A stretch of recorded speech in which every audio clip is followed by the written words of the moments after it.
De acordo com a União Nacional dos Estudantes, a UNE, já são 152 universidades ocupadas em todo o Brasil.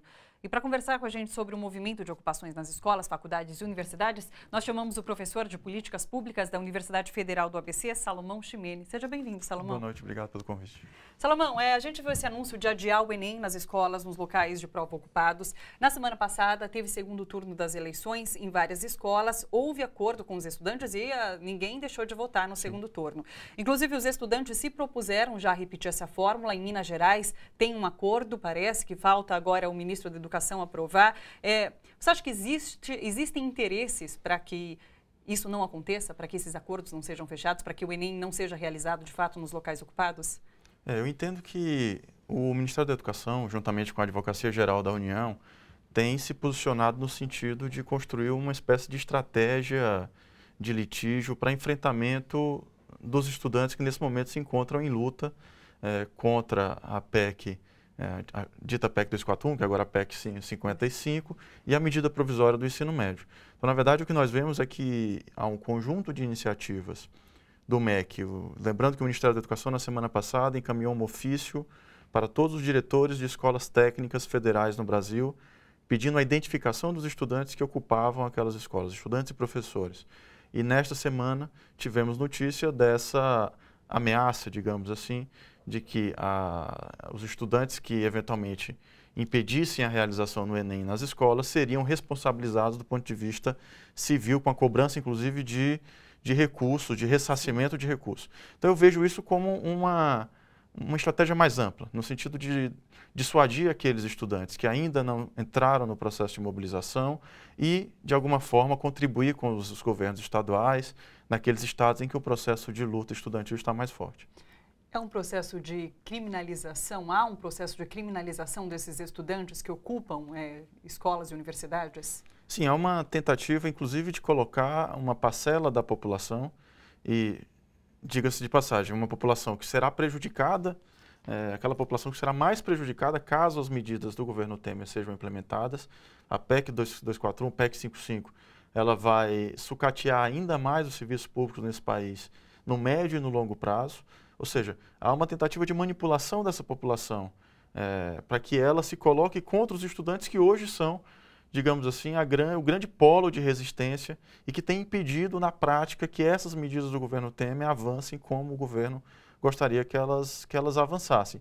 Então, evidentemente que aqui se aplica uma tática também bastante conhecida pelos movimentos sociais, que é a ideia de utilizar os interesses gerais da população contra o direito de protesto.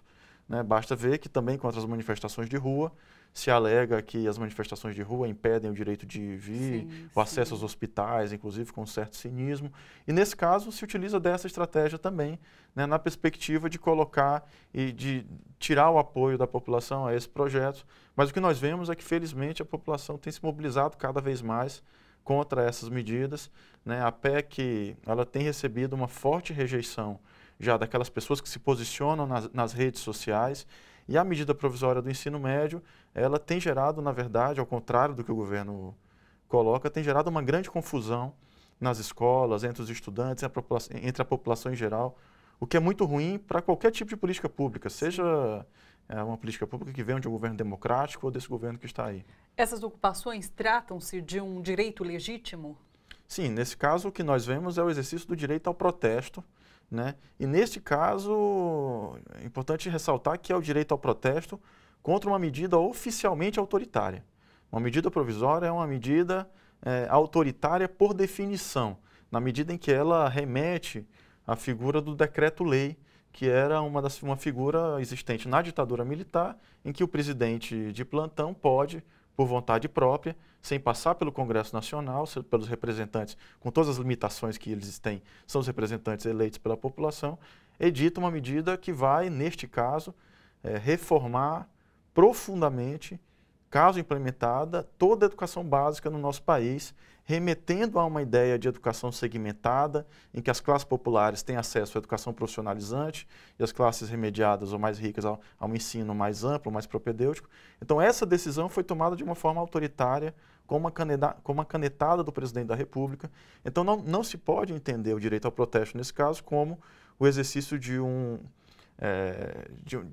de um excesso por parte dos estudantes. O que nós vemos é uma resistência necessária a uma medida autoritária que, caso implementada, vai impactar a vida deles já a partir do próximo ano. Então vejo que eles não tiveram saída nesse caso, inclusive pensando na mobilização que é necessária para assegurar o direito à educação, não o direito a frequentar a escola neste momento, mas o direito à educação no sentido amplo, que é o direito à educação dos nossos filhos, netos, no futuro.